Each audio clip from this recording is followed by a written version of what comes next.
네, 미국의 의사 닥터 데릭 스밋이 4월 3일 자신의 페이스북에 쓴 글 중 일부입니다.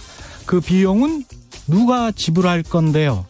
죽어가는 환자에게 인공호흡기를 씌우겠다고 설명하자 그가 마지막으로 내뱉은 말이다.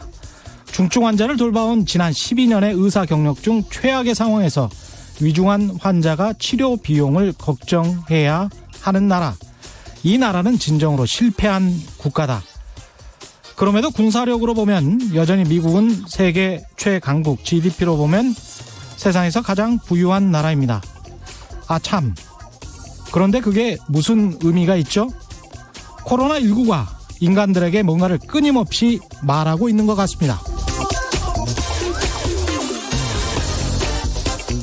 네, 안녕하십니까. 세상에 이익이 되는 방송 최경영의 경제쇼 출발합니다. 저는 진실탐사 엔터테이너 최경영입니다. 유튜브 오늘도 같이 갑시다.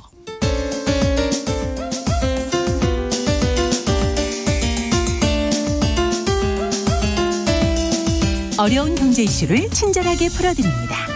돈 되는 경제 정보를 발빠르게 전해드립니다. 예리하면서도 따뜻한 신사 이종우 이코노미스트의 원포인트 경제 레슨. 네, 국내외 경제 흐름을 분석하고 실질적인 투자 정보도 전해드리는 원포인트 경제 레슨 이종우 이코노미스트 스튜디오에 나오셨습니다. 안녕하십니까? 예, 안녕하세요.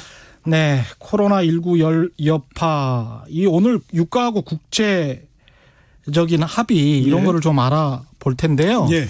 그 전에 주가가 오늘 많이 올라서. 예, 많이 올랐죠. 이거 어떻게 된 겁니까? 3.85%나 올랐네요. 예, 거의 1800포인트에 접근을 했습니다. 예.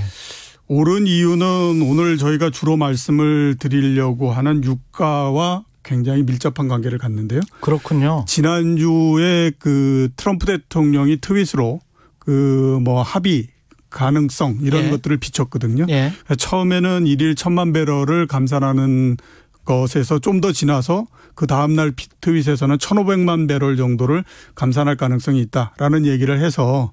감산을 누가 한다는 거죠? 미국이? 예, 그러니까 다른 나라들을 이제 감산을 하겠다, 만들겠다. 다른 나라들을? 이런 그 트윗을 이제 그 날려서 하루 사이에 유가가 25%가 상승을 했습니다. 예. 예, 그리고 금요일 날 그 러시아가 푸틴 대통령이 뭐 1000만 배럴 정도 전체적으로 아무튼 감산할 수 있다라는 얘기를 함으로 해서 또 그 다음날 20% 정도가 올랐습니다. 그러니까 이틀 동안에 25%, 20%가 오르면 거의 뭐 50% 정도 올라가는 거지 않습니까? 예. 그래서 유가가 큰 폭으로 상승을 했고요. 그 유가가 이제 크게 상승을 하다 보니까 그동안에 그 이 주식 시장을 둘러싼 우려 부분들이 두 개였잖아요. 하나는 코로나19의 영향이 그렇죠. 어떻게 될 건가. 또 하나는 유가가 너무 많이 떨어지기 때문에 이게 뭔가 아무튼 굉장히 안 좋은 신호가 아니냐라고 하는 두 가지가 있었는데 그중에 하나가 조금 가닥을 잡았다. 이런 것 때문에 이제 오늘 주가가 상승을 하기 시작을 했고요. 1791.88인데 코스피가. 그렇죠. 예. 지금 어느 정도 떨어졌다가 어느 정도 오른 건가요?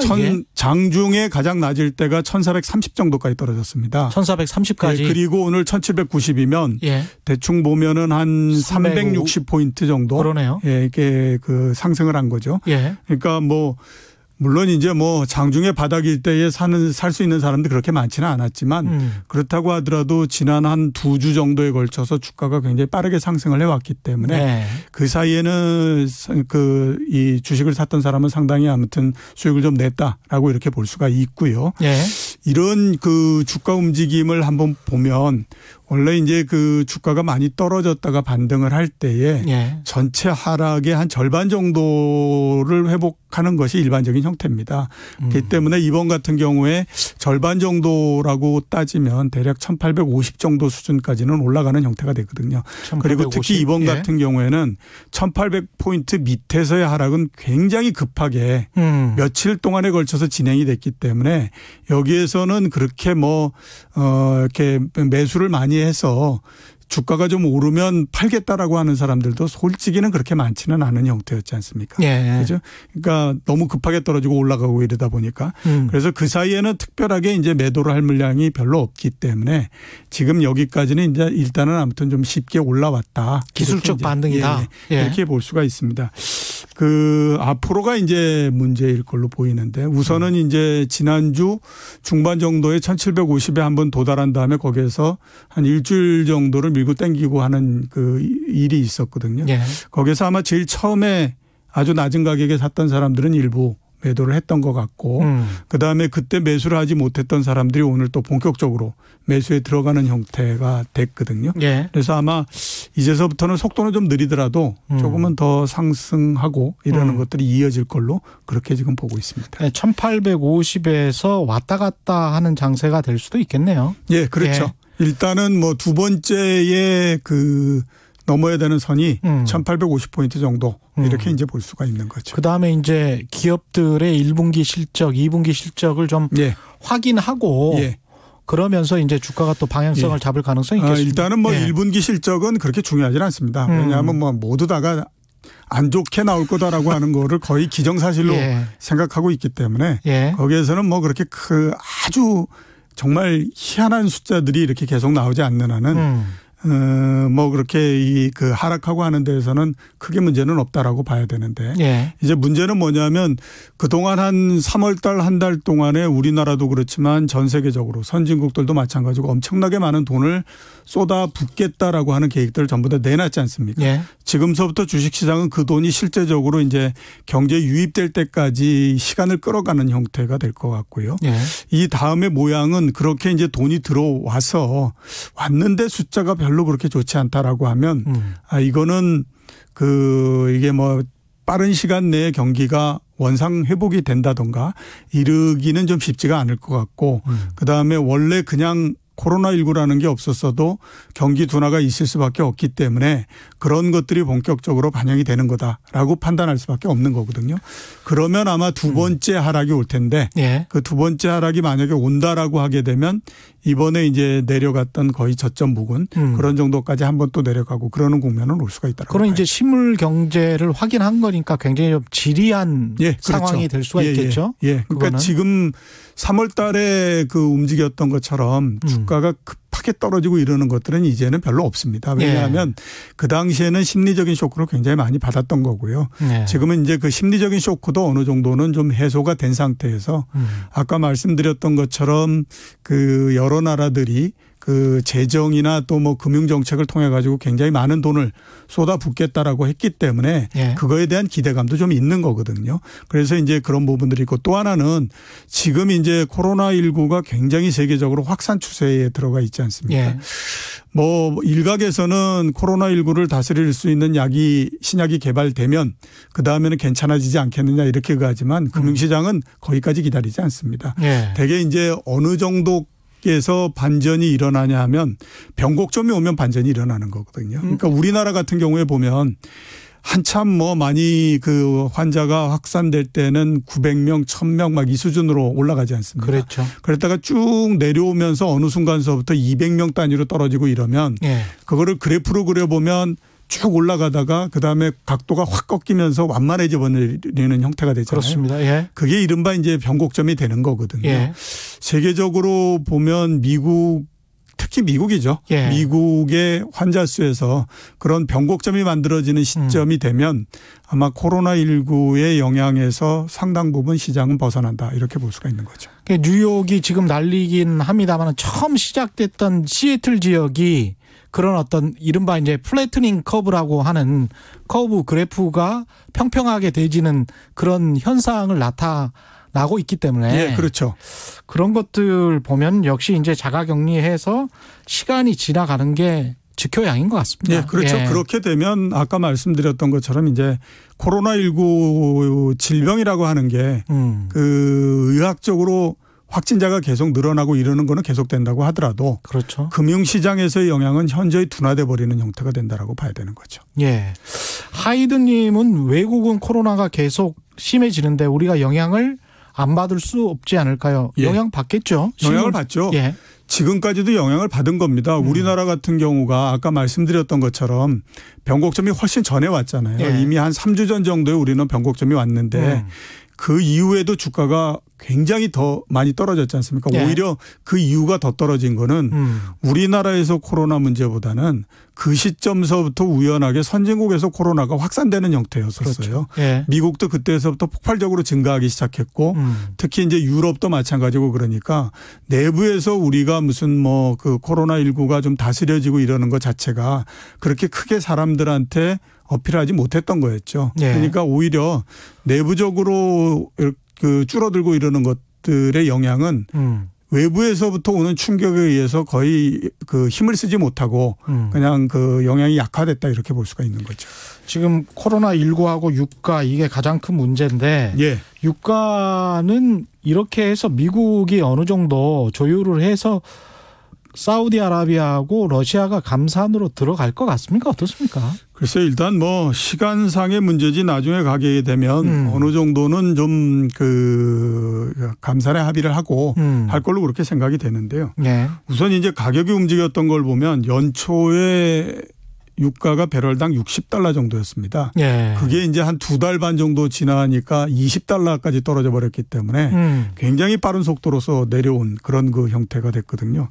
그래서 충격이 굉장히 있을 수밖에 없었는데 앞으로 어떻게 될 거냐 하는 것들을 우리가 따지기 위해서는 도대체 가격이 이렇게 떨어진 원인이 뭐냐 하는 것들을 한번 볼 필요가 있습니다. 예.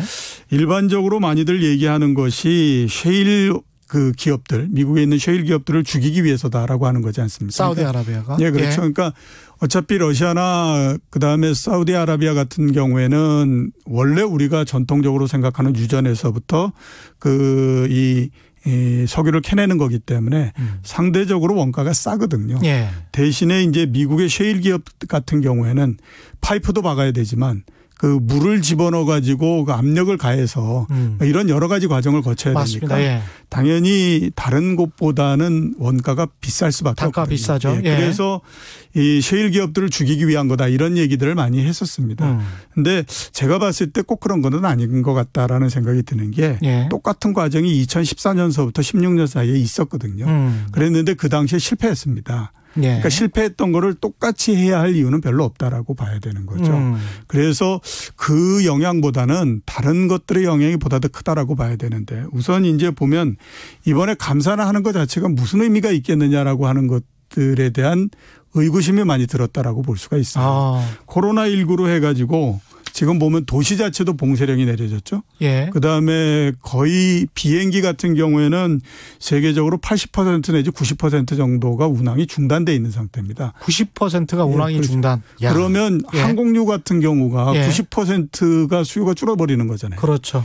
그다음에 자동차도 마찬가지로 운행이 훨씬 많이 줄었거든요. 그럴 수밖에 없죠. 예, 공장도 가동이 줄고 이렇게 되면 당연히 수요가 굉장히 많이 줄어들 수밖에 없기 때문에 어차피 떨어질 가격이었군요. 예, 그렇죠. 그거를 한번 우리가 산정해 보면 2, 4분기에 그렇게 해서 수요가 주는 부분들이 일 한 800에서부터 2천만 배럴 정도가 될 거다라고 이제 추산을 하고 있는 겁니다. 그런데 이번 같은 경우에 그 오페크 플러스에서 감산을 한다고 하더라도 그 규모가 얼마냐면 360만 배럴입니다. 예. 거기에다가 미국의 텍사스에 있는 정유회사들이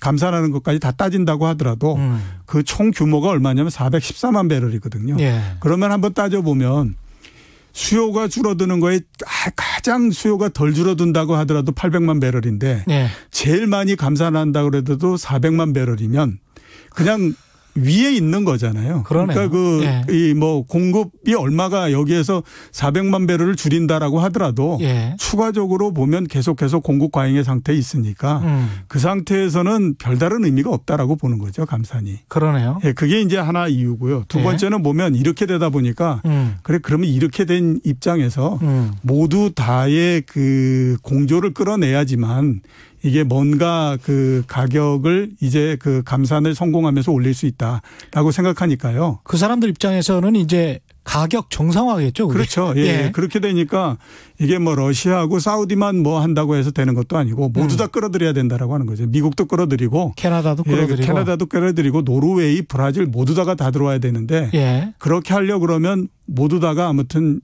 전부 다 손해를 보는 시점까지 아무튼 끌어내려야 된다라고 생각을 한 거죠. 그다음에 미국이 움직여야 되니까. 예, 그렇죠. 그래서 자극을 할 만하네요. 어떻게 최대한으로 보면. 아무튼 그 가격을 내려서 이러다가는 정말 모두 다가 죽을 수 있겠다.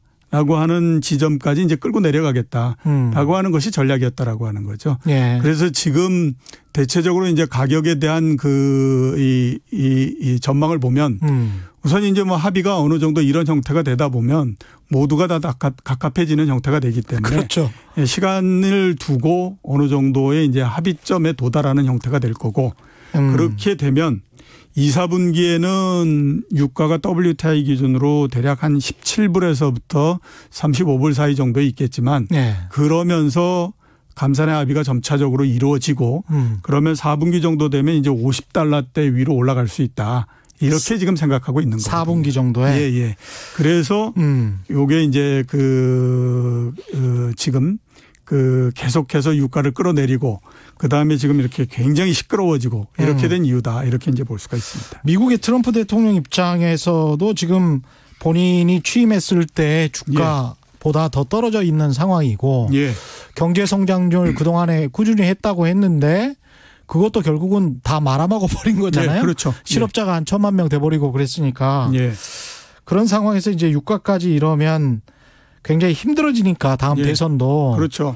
트럼프 대통령도 어떻게든 유가를 끌어올려야 할 타협이든 뭐 당근이든 채찍이든 간에 여러 가지 그 요인이 있습니다. 예, 그렇죠.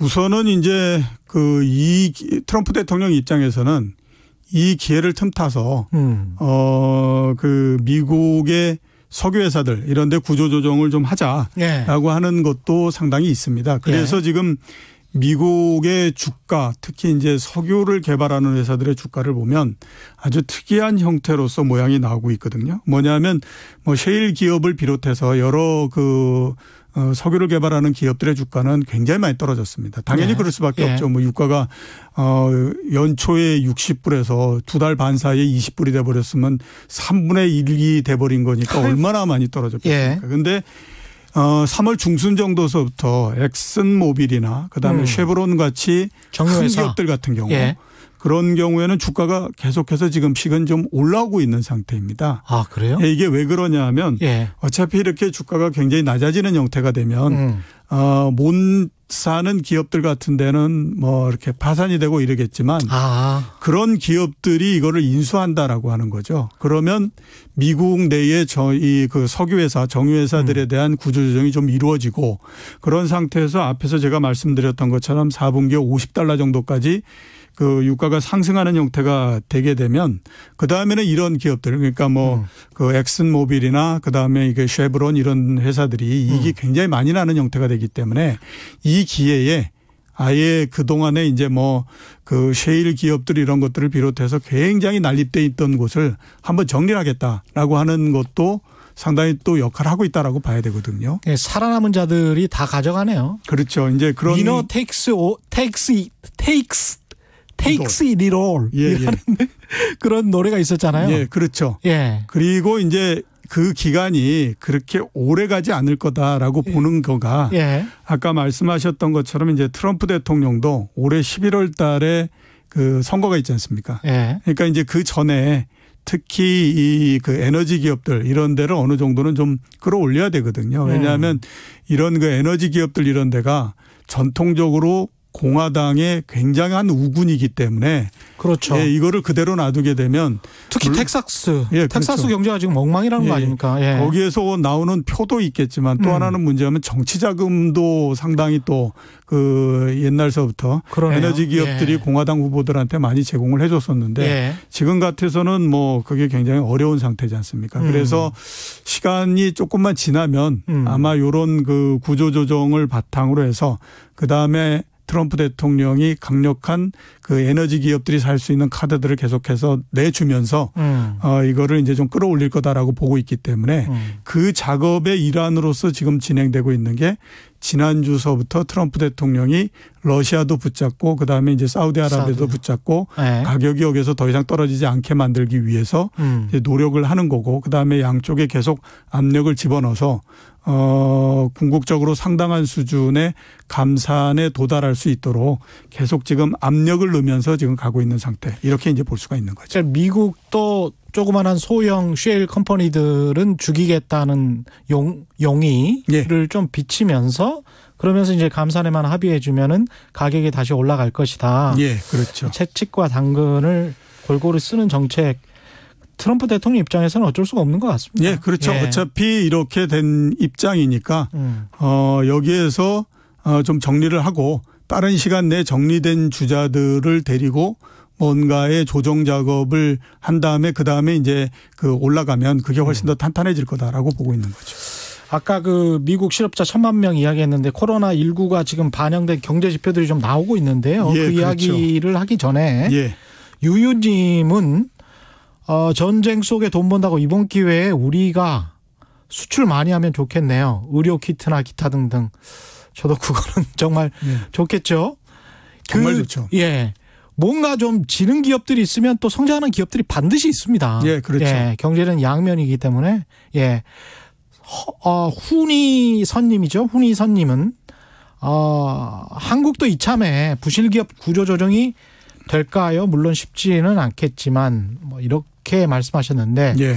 한국도 어려운 기업들이 사실은 중소기업들이 많아서 그 중소기업도 그렇고요. 예. 아마 상당한 구조조정은 불가피하다라고 예. 봐야 되죠. 왜냐하면 그동안에 여러 번의 위기가 있을 때마다 그 시점에서 위기다라고 했지만 그 시점에서 또 우리가 상당한 구조조정을 했거든요. 예. 돌이켜서 한번 생각해 보시면 2008년도 금융위기가 났을 때도 굉장히 어려웠잖아요. 그러면 어렵기 때문에 모두 다가 한꺼번에 가자라고 생각할 수 있겠지만 그게 아니라 그때 보게 되면 굉장한 또 구조조정을 해버리지 않습니까? 예. 그다음에 그 외환위기 때는 뭐 당연하고요. 그 중간에 있었던 카드채 그다음에 뭐 이런 때에도 마찬가지거든요. 그렇기 때문에 아마 이번에도 일정 부분의 구조조정은 불가피할 거다라는 생각이 드는데 예. 제가 가장 우려하는 부분 중에 하나는 그냥 그 구조조정을 하면서 그러니까 그 특히 대기업들이 원하는 부분들만큼 이 앞으로 계속해서 나가버리는 형태가 됩니다. 그러니까 예를 들어서 보면 이런 거죠.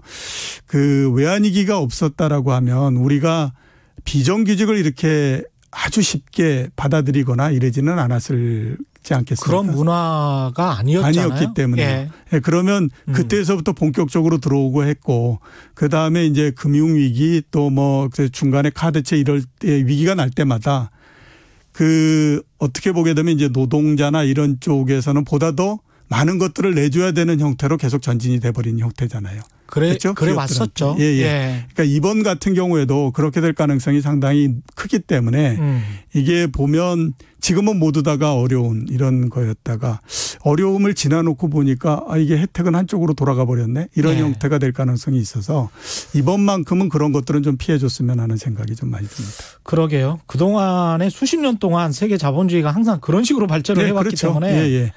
예. 그래서 항상 기업을 운영하고 하는 데 있어서도 공포 마케팅이라고 하는 것들이 예. 굉장히 큰 역할을 했던 것이 사실이거든요. 그렇죠. 예. 예. 그리고 미국의 이제 경제 성장률도 사실은 그런 엄청난 빈부격차가 결과물인지 원인인지는 모르겠습니다만은 그게 같이 발생을 했기 때문에 예. 예.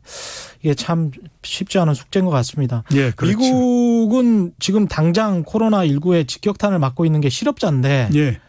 1,000만 명 정도가 발생을 했습니다. 예, 그렇죠. 예. 3월 달 셋째 주, 지지난주죠. 예. 지지난주에 미국의 신규 실업 신청자, 그러니까 그 직업이 없어지면 미국은 그때서부터 이제 우리나라는 월급을 받지만 예. 미국은 주급을 주로 받지 않습니까? 예. 그러니까 이제 이 지표도 대략 주마다 한 번씩 납니다. 한 주에 한 번씩. 그래서 이제 셋째 주에 신규 실업 신청을 했던 사람이 334만 명이었습니다. 예. 그다음에 네 번째 주가 665만 명이기 때문에 예. 두 주를 합치면 1,000만 명의 실업자가 발생을 한 겁니다. 이게 자영업자를 뺀 거예요. 그냥 노동자예요? 예, 그렇죠. 예. 예, 이게 이제 굉장히 사상 최대치인데요. 예. 이 숫자가 얼마나 큰 거냐 하는 거를 한번 비교해서 말씀드리면 금융위기가 나지 않았습니까? 그리고 역시 마찬가지로 이때도 이제 실업이 된 사람들이 있기 때문에 실업급여를 달라고 신청을 한 사람들이 있을 거잖아요. 예. 6개월 동안 그렇게 실업이 됐다고 해가지고 신청을 했던 사람들을 다 모으면 그게 1,000만 명입니다. 예. 그러니까 금융위기가 났을 때 6개월 동안 모았던 그 숫자가 2주 만에 한꺼번에 발생을 해버린 거죠. 그러니까 이제 엄청나게 아무튼 많다. 금융위기 때 근데 실업자 된 사람들은 아무래도 연봉이 굉장히 높은 사람들이었을 거고 예. 지금 같은 경우는 그냥 일반 식당에서 일하는 사람들이랄지 연봉이 좀 낮은 사람들일 가능성이 굉장히 높잖아요. 물론 그 비율이 좀 높기는 예. 하지만 금융위기 때라고 해서 꼭 연봉이 높은 사람들만 실업이 된 건 아니거든요. 그렇죠. 예, 그렇기 때문에 모두가 다 아무튼 실업이 된 건데 예. 이 숫자가 원래 월가에서 예상을 했던 것이 대략 한 2주에 걸쳐서 400만 건 정도가 발생하지 않겠느냐라고 예상을 했었거든요. 근데 거의 2배가 돼버렸습니다. 예. 그렇게 되다 보니까 3월 달에 실업률 자체가 그 전에 이제 2월 달에 3.5%였거든요. 사상 가장 낮다 이런 얘기를 했었는데 한 달 사이에 거의 한 1%포인트 정도 올라가서 4.4% 정도가 돼버렸습니다. 그리고 3월 한 달 동안에만 아무튼 일자리가 70만 개가 사라졌다 이런 얘기를 하거든요.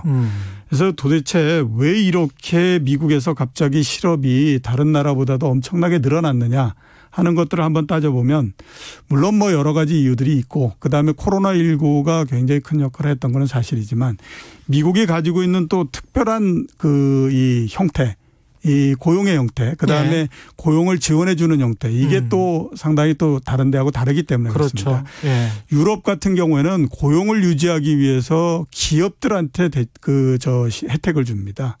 그런데 미국 같은 경우에는 실업을 하게 되면 실업자한테 혜택을 주는 형태가 되죠. 예. 자, 그러면 어떤 차이가 나느냐 하면 기업 입장에서 봤을 때는 실업이 된다고 하더라도 혜택을 굉장히 많이 받기 때문에 해고를 하는 데에서 전혀 심적인 부담을 느끼지 않는 형태가 돼버립니다. 그렇죠. 그러니까 그냥 미국 같은 데에서는 굉장히 많은 실업이 발생해버리는 형태가 되는 거죠.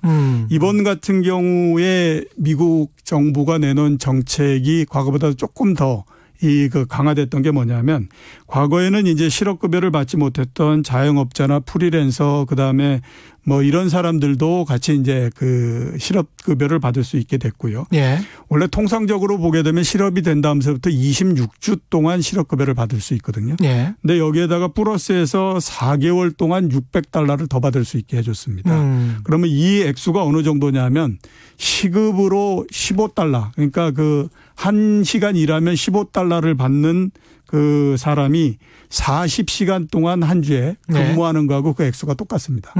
그렇게 보면 기업 입장에서는 어떻습니까? 26개월 더하기 4개월이면 26주. 예. 26주 더하기 4개월이면 예. 거의 8개월 넘잖아요. 그렇죠. 8개월 넘는 동안 실업이 된다고 하더라도 8개월 넘는 동안 정부가 계속해서 근무를 할 때하고 거의 비슷한 액수의 돈을 준다라고 하게 되면 거의 10개월이네요. 예, 26주 그렇죠. 더하기 4개월이면. 네, 그러면 기업 입장에서 봤을 때는 10개월 동안 기존에 받았던 거와 거의 비슷하게 받을 수 있으니 예. 그러면 별로 그렇게 우리가 해고를 하는데도 심적인 부담 안 느껴도 되고 그러니까 그냥 해고를 마음대로 해버리는 형태가 된 거고요. 예. 그래서 지금 이렇게 이제 엄청나게 늘어난 형태가 돼버린 겁니다. 그래서 앞으로 그러면 어떻게 될 거냐 하는 것들에 대한 전망이 이제 나오고 있는데요. 예. 세인트루이스 연준에서 지금 전망한 거에 따르면 결국 2분기 내에 최대로 따지면 6,600만 명 정도까지 실업이 되지 않겠느냐. 6,600만 명? 그런 이제 추산을 하고 있거든요. 예. 6,600만 명이 실제로 실업이 되게 되면요. 그럼 실업률은 어떻게 되는 거예요? 실업률이 32.1%까지 올라갑니다. 아유, 공황보다 더한데요. 예, 그렇죠. 이건? 그러니까 이런 그 실업률이 갑자기 다른 나라보다도 미국이 엄청나게 높아지는 이유가 이런 이 고용보험이나 이런 것들을 어떻게 받게 되느냐 하는 것들에 따른 시스템 이런 것들이 다른 데보다도 굉장히 이제 좀 그 특이한 형태를. 기업 친화적으로 돼 있다. 예, 그렇기 때문에 이제 이런 것들이 많이 나오고 있는데 그런 것들을 감안한다고 하더라도 일단 아무튼 미국에서 지금 실업에 대한 공포 이거는 지금 굉장히 큰 상태다 이렇게 볼 수 있습니다. 미국은 이렇게 이제 쉽게 해고를 할 수 있지만 또 쉽게 또 고용이 되는 그런 문화가 있잖아요. 네, 그렇죠. 예. 그래서 다시 원대복귀 비슷하게 한번 잘렸던 회사 또는 공장에서 다시 고용을 시켜주는 그게 또 당연하게 생각을 하는. 그렇죠. 그래서 아마 이렇게 이제 굉장히 많은 이 실업자가 지금 뭐 나오고는 있지만 코로나19가 좀 잠잠해지고 그다음에 경제 활동이 어느 정도 좀 정상이 되게 되면 그다음서부터 또 반대로 굉장히 큰 그 규모의 사람들이 계속 취업이 될 거다라고 생각을 하고 있는 거거든요. 그래서 아까 말씀드렸던 것처럼 거의 10개월에 걸쳐서 상당한 액수의 그 실업 지원을 해 주는 것도 그 정도를 견디게 되면 아마 지금 코로나19에 의해서 생기는 여러 가지 경제적인 악영향 이런 것들이 좀 가실 거다라고 생각하고 지금 직접 나가는 거 형태라고 봐야죠. 실업률 외에도 다른 경제 지표들도 좀 안 좋아지는 것들이 있습니까? 예, 그렇죠. 지금 뭐 초입입니다. 그렇기 때문에 초입이기 때문에 이제 계속해서 지금 안 좋아지는 형태로서 계속 갈 수밖에 없는 형태라고 봐야 되거든요.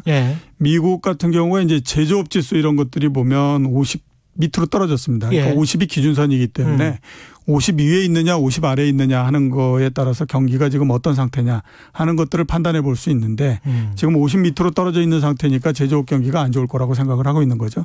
일단 지난 3개월 사이에 처음으로 수축 국면으로서 들어가 있는 그런 상태에 있습니다. 그런데 이제 이런 수치들이 2월 달, 3월 달 수치거든요. 그러니까 코로나19가 본격적으로 반영이 되거나 이르기 이전의 수치들이지 않습니까? 그러니까 그런데 벌써 이제 좀 나빠지는 형태가 되니까 이게 본격화되면 진짜로 굉장히 어렵겠구나 이런 이제 생각을 할 수밖에 없는 거고요.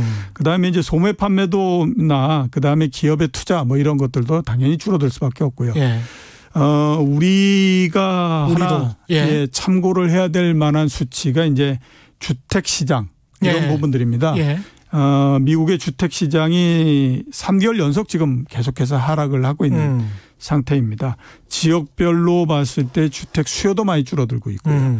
그다음에 이제 주택에 대한 거래량도 많이 줄어들고 있고 그러니까 주택 시장이 부동산 시장에 이어서 지금 수축 국면으로서 들어가는 초입기 국면 여기에 이제 들어가 있다라고 볼 수가 있습니다. 그렇기 때문에 이제 요게 우리나라에도 동일한 영향을 줄 것인가 하는 것들을 한번 좀 생각을 해봐야 되는 그런 그 상태가 됐다라고 봐야 될 것 같고요. 우리는 그래도 실업률 같은 경우에 즉각적으로 미국처럼 이렇게 나타나지는 않는 것 같더라고요. 그렇죠. 우리나라는 그렇게 즉각적으로 나타나지는 않습니다. 우선 이제 앞에서 말씀드렸던 것처럼 미국 같은 경우에는 주급을 받기 때문에 그 실업자 수가 얼마나 증가하느냐 하는 것들은 주마다 계속 나오는 거거든요. 그리고 아무튼 그 실업이 됐다라고 하면 즉각적으로 가서 아무튼 신고를 해가지고 실업수당 받아야 되니까 실업수당을 받기 때문에 그 숫자가 많이 나오는데 우리는 월급의 형태이기 때문에 조금 일단은 나오는 것이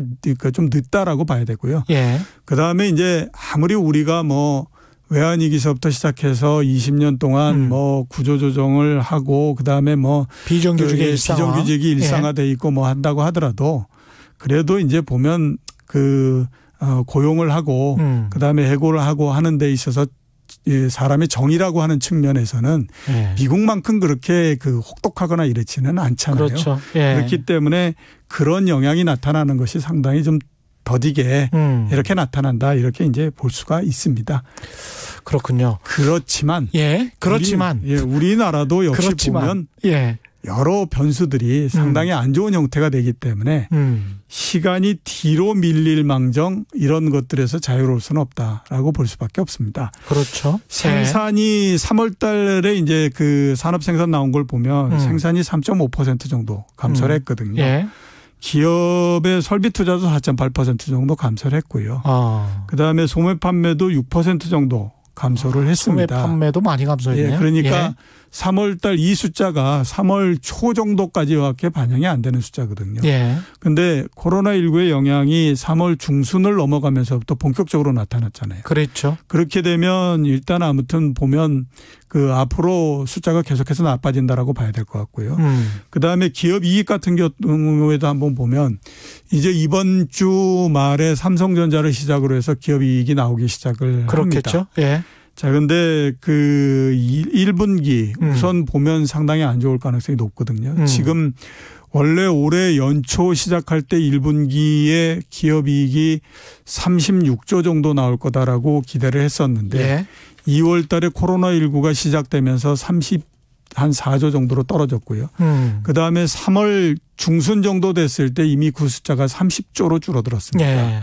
그러면 앞으로 보면 점점 더 낮아진다라고 봐야 되거든요. 그래서 만약에 진짜로 낮아져서 한 25조 정도로 준다라고 하면 원래 연초에 36조였다가 그다음에 3개월 사이에 25조 정도로 줄면 그게 얼마입니까? 10조 정도 주는 거니까 거의 30% 정도 감익이잖아요. 그러네요. 그죠? 원래 예상보다도 훨씬 그만큼 줄어드는 거고 작년도 1, 4분기가 안 좋았다라고 얘기하지만 그거보다도 더 감익이 되는 거거든요.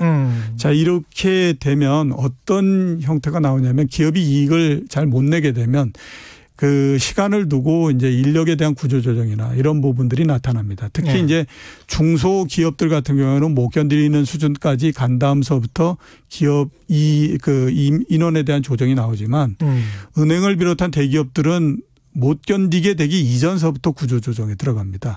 그러니까 선제적으로? 네, 그렇죠. 2014년도 15년도 이럴 때 그 은행 이익이 한 2년 정도에 걸쳐서 줄어들었던 적이 있거든요.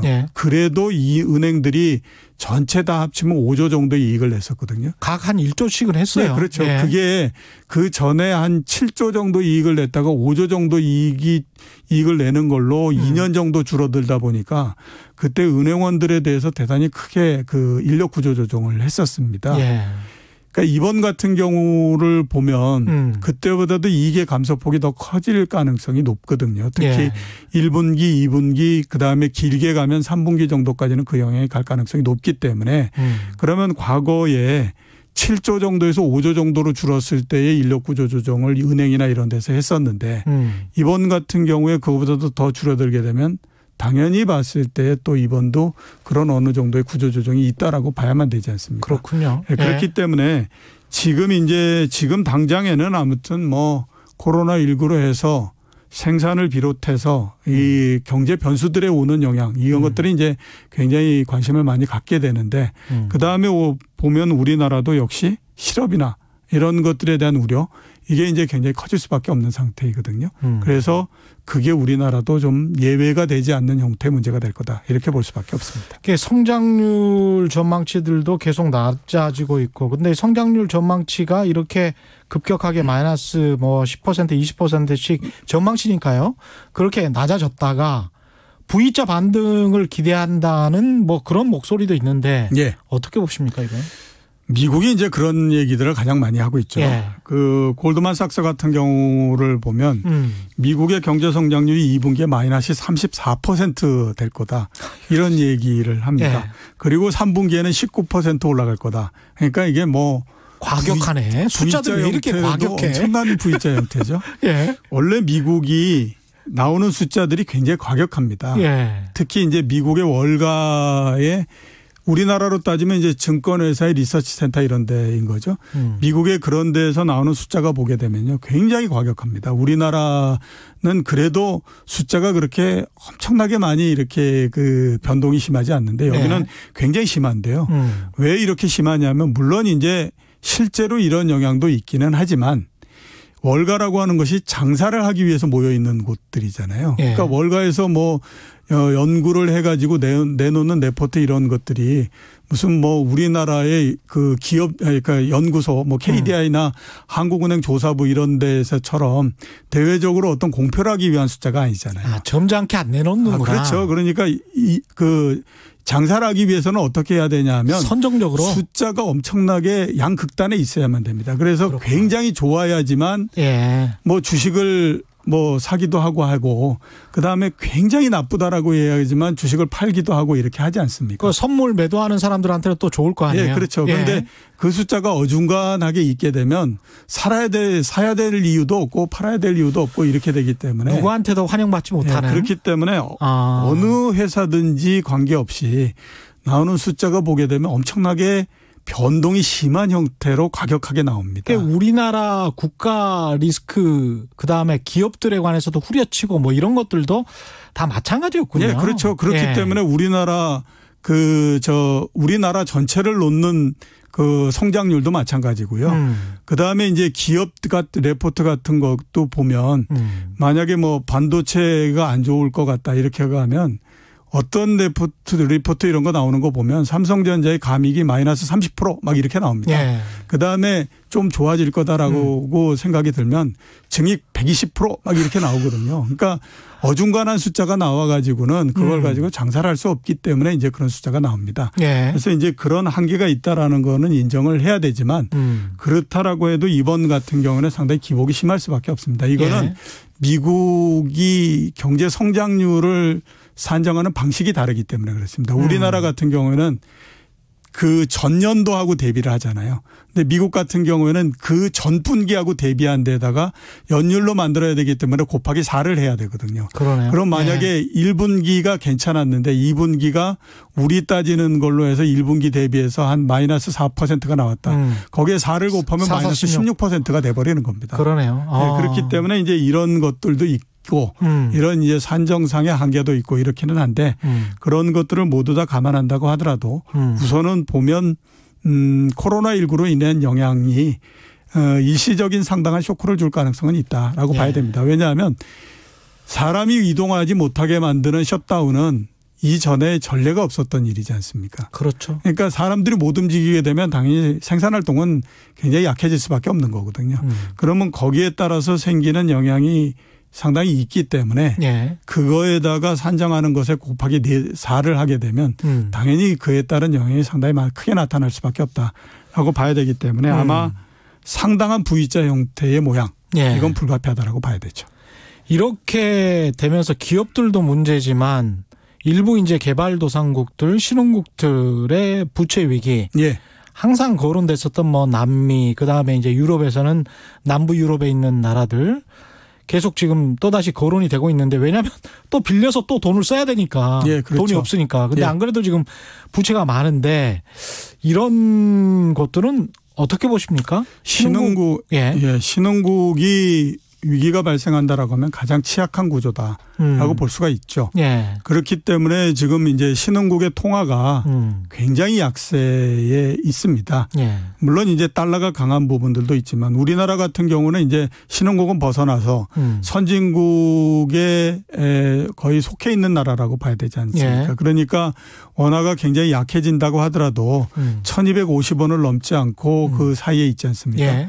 브라질 헤아라 같은 경우에는 코로나19의 영향이 본격화되기 전에 1달러당 4.2헤알 정도였습니다. 예. 그게 굉장히 높아져서 4.2헤알 정도였고요. 그 이전에는 3.9헤알 정도였었거든요. 예. 지금이 어느 정도 하냐 하면 5.2헤알 정도를 합니다. 그러면 3.2에서 5.2가 되면 1.4헤알 정도가 1.3헤알 정도가 올라간 거잖아요. 예. 그러면 거의 그게 30% 넘는 절하가 된 거거든요. 그렇군요. 예, 이렇게 이제 그 신흥국에 대한 우려 이런 게 굉장히 커진 상태인데요. 예. 신흥국에 대한 우려가 왜 커졌느냐라고 보면 이거는 이제 2009년도 2008년도 정도 금융위기가 난 때에서부터 구조가 그렇게 됐기 때문에 그렇습니다. 누적된 거잖아요. 네, 그렇죠. 그냥 그 이전에 금융위기가 있기 이전에는 세계적으로 부채가 발생하게 되면 그 80% 정도가 선진국에서 부채가 일어나는 형태였었습니다. 예. 이건 뭐 당연하죠. 그 선진국의 경제 규모가 크기 때문에 그렇죠. 세계적으로 부채가 일어난다고 하더라도 당연히 선진국들의 부채를 빌려주려고 하잖아요. 선진국 기업들이든지 아니면 뭐 선진국 정부에 빌려주든지 이런 형태가 되니까 그쪽을 중심으로 해서 부채가 일어날 수밖에 없었거든요. 예. 그랬는데 이게 금융위기가 나면서 특히 이제 선진국에서 그 문제가 생겨서 그 위기가 발생을 하다 보니까 그 다음서부터는 선진국의 부채를 주려고 하던 게 줄어들고 신흥국들로 몰려버리는 형태가 돼버렸죠. 예. 그러면서 이제 신흥국들의 기업들의 특히 이제 부채가 많이 그쪽에서 증가를 했거든요. 그리고 이제 신흥국들의 기업은 그 부채를 일으켜서 중국 같은 경우에는 투자를 해서 생산 능력을 굉장히 늘려버리는 형태가 됐고요. 그 때문에 그냥 세계적으로 물건의 값이 올라가지 않는 형태가 그렇죠. 돼버리면서 이제 얻어맞는 형태가 됐죠. 예. 그다음에 이제 브라질을 비롯해서 다른 러시아나 이런 데에서는 그 돈을 빌려서 유전을 개발을 하기 시작을 했죠. 그랬는데 유가가 엄청나게 떨어져 버리니까 굉장히 부실이 돼버린 형태가 됐거든요. 그렇게 되니까 이게 부실은 굉장히 쌓이는데 이게 석유를 파기 위해서 만든 기업들 이런 데는 그 나라별로 봤을 때 굉장히 큰 기업들입니다. 예. 그러면 이거를 파산시킬 수가 없잖아요. 그러면 그 누적돼서 나오는 적자나 이런 것들은 어디로 넘어가 버리냐면 은행이 그거를 아무튼 파산이 되지 않도록 보호를 해주면서 돈을 계속해서 공급해 줄 수밖에 없는 형태가 된 거거든요. 근데 은행이 또 부실이 돼버리면 정부로 넘어올 수밖에 없으니까 이게 지금 정부가 뭔가 큰 문제가 생길 수밖에 없을 거다라고 해서 지금 전 세계적으로 아무튼 신흥국들에 대해서 상당히 우려를 많이 하고 있는 상태이고 이게 지금 당장에는 신흥국들의 환율의 약세로서 지금 나타나는 그런 형태가 되지만 조금 더 시간이 지나면 어떤 형태가 되냐면 전 세계적으로는 또 신용시장이라는 게 있는 거거든요. 그렇죠. 선진국 정부가 돈을 빌리려고 할 때 내지는 선진국의 은행이 돈을 빌리려고 할 때 그다음에 반대쪽에서는 또 신흥국들의 정부나 은행이 돈을 빌리려고 할 때 얼마만큼의 금리를 내야 되느냐 하는 것들이 그 전 세계 신용시장에서 결정이 되는 거거든요. 근데 지금 보면 신흥국들의 신용시장은 계속해서 점점 타이트해지는 형태가 될 수밖에 없죠. 그렇게 되면 당연히 신흥국 정부든 은행이든 기업이든 돈을 빌리려고 하면 점점 더 높은 금리를 지불해 줘야 되는 거거든요. 지금 당장도 아무튼 뭐 기업의 그 영업이 안 돼서 상당히 어려운 상태인데 여기에다가 금리까지 더 높게 줘야 되고 이렇게 되다 보니까 굉장히 어려워지는 거죠. 그래서 아마 앞으로도 신흥국을 중심으로 하는 위험 이런 것들은 계속해서 커지는 형태가 될 걸로 그렇게 보입니다. 그 지금 성급하게 국내 주식시장의 바닥을 지난 거 아니냐고 생각하는 개인 투자자들도 있을 것 같은데 그렇죠. 오늘 장하준 교수가 오마이뉴스에서 인터뷰를 하면서 대공황 까지 거론을 했습니다. 김종문 님도 비슷한 질문을 주셨는데 장하준 교수가 대공황 이야기했는데 이게 어떻게 생각하십니까? 지금 바닥을 지난 거냐 아니면은 대공황까지 이야기를 하고 있고요. 글쎄 장하준 교수님의 그 경제학에서 차지하는 위치와 저희 위치는 비교할 수가 없을 정도로 저는 제가 적지만 대공황이라고 하는 얘기를 우리가 그렇게 쉽게 해서는 좀 안 된다라는 생각이 많이 듭니다. 왜 그러냐면 한번 생각을 해보면요. 금융위기가 났을 때도 지금처럼 굉장히 어려웠을 거라는 생각이 듭니다. 그죠? 그리고 아무튼 그때도 정말 이게 뭐 대공황 이래 최대의 위기가 올 거다라는 얘기들을 굉장히 많이 한 것도 사실이거든요. 그랬는데 그때에도 보면 선진국을 비롯해서 여러 정부들이 굉장히 많은 돈을 쏟아붓는 형태가 됐고요. 그게 역할을 못할 거라고 얘기를 했었지만 불과 몇 개월 정도가 지나면서부터 그게 역할을 굉장히 크게 하기 시작을 해서 그 이후에 10년에 걸쳐서 경기가 미국 같은 경우는 굉장히 좋은 형태가 나왔거든요. 자, 지금 우리가 보게 되면 이 시점에서 보면 정말 앞이 안 보이는 형태죠. 뭐 이동도 못하게 했지. 그러니 이게 뭐 경기가 얼마나 나빠질지 소비가 여기서 얼마나 나빠질지 하는 것들이 가늠이 안 된다. 이렇게 이제 볼 수 있지만 똑같이 마찬가지로 엄청나게 많은 자금이 지금 그 구제를 위해서 경제 전체적인 구제를 위해서 지금 쏟아 부어진 형태이거든요. 이 효과는 무시할 수가 없습니다. 그렇기 때문에 코로나19가 어느 정도 좀 안정 국면이 들어가게 되면 그다음부터 이렇게 나온 그 자금은 틀림없이 어느 정도의 역할을 한다라고 봐야만 되는 거거든요. 그렇죠. 그리고 코로나19라고 하는 것이 우리나라의 경우를 봤던 것처럼 2년, 3년 계속 지금과 같은 형태를 유지하지는 않는 거거든요. 그렇기 때문에 이게 오히려 금융위기 때보다도 보다 더 쉽게 오히려 정상이 될 가능성도 있다. 코로나19만 좀 그렇죠. 잠잠해지면. 그 가능성을 무시할 수 없기 때문에 여기서 계속 이 사람 저 사람이 대공황이라고 하는 얘기들을 계속 하게 되면요. 오히려 사람들을 보다 더 심리적으로서 위축을 시켜버리는 형태가 되기 때문에 나지 않아야 될 공황도 날 가능성이 있기 때문에 제 생각으로는 그런 얘기는 조금 좀 자제를 하는 것이 오히려 경제를 위해서 좀 더 좋지 않느냐라는 생각이 들고요. 주가는 조금은 아무튼 바닥을 좀 지나고 가고 있다라고 볼 수 있습니다. 바닥을 지나고 가고 있다. 예. 알겠습니다. 오늘 말씀 감사하고요. 지금까지 이정우 이코노미스트와 함께했습니다. 고맙습니다. 예, 고맙습니다. 예. 최경영의 경제쇼 오늘 준비한 내용 여기까지였고요. 저는 내일 4시 5분에 다시 찾아뵙겠습니다. 지금까지 세상에 이익이 되는 방송 최경영의 경제쇼였습니다. 고맙습니다.